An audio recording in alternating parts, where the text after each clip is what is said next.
আলাদা কিছু একটা ভিডিও বানাইলাম অনলাইনে। আর ভিডিও ম্যান ছিল আমিনে। এটা ফাইভটা লাগানো হইতেছে উপর দোতলার বাথরুমের পানির লাইনটা।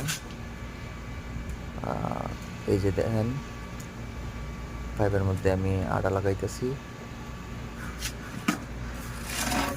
এক পিছে রৌদ্র আর এক পিছে প্রচন্ড বাতাস। এই যে পাইপটা রাখা কষ্ট হইতেছে। ভিডিও মন কররা মা আবার দিই সিঁড়ির মধ্যে পাইপটা লেগে আছে গা। এইগুলা এই সুসে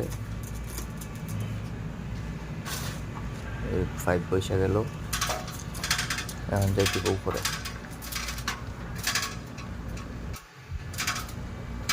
উপরে লাগানোর সময় খুব সতর্কভাবে লাগাইতে দিব। দেখেন প্রথমে আমি কিভাবে লাগাই। এখানে একটা টি ব্যবহার করতেছি। এই গরমের মধ্যে সিঁড়ির উপরে দাঁড়ায় কাজ করা যে কি একটা পরিশ্রম। বিদেশ না এলে হারে হারে টের পাইতাম না। খুব দ্রুত এনে আটাটা লাগাইতে দিব। এক হইছে বাতাস আর এক হইছে গরম। দেরি হইলে আটা শুকাই যাইব গা।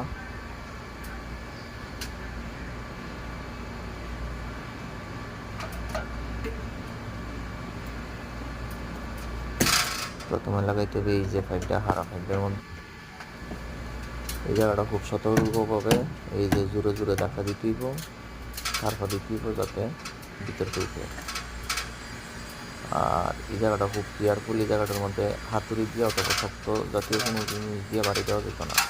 যদি বাড়ি দেওয়া তো এই যে টিটা ভেঙে দেবো। এই যে কমপ্লিট হইল।